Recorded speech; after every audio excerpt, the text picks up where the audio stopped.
এই বছরটা শুরু হওয়া থেকে আমি বেশ বিয়ে বাড়ি পাচ্ছি। আর চলে গেছিলাম এই বর্ষাকালতেও আর একটা বিয়ে বাড়িতে। আর বিয়ের কোণে হচ্ছে আমার ছোটবেলাকার বন্ধু। হঠাৎ করে নিমন্ত্রণটা পেয়েছি, বেশ ভালোও লেগেছিল।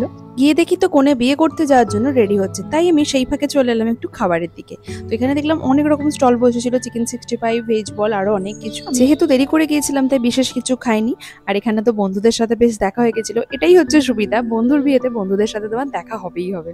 আর এখানে তো বিয়ে শুরুও হয়ে গেছে, আর তোমরাও একই ফাঁকে বরকে দেখে নাও।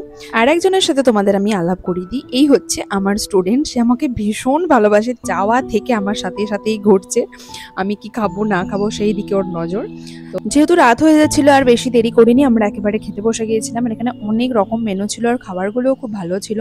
আর সব থেকে আমার ভালো লেগেছিল যে সন্দেশটা খাচ্ছি, এইটা বেস্ট লেগেছিল আমার।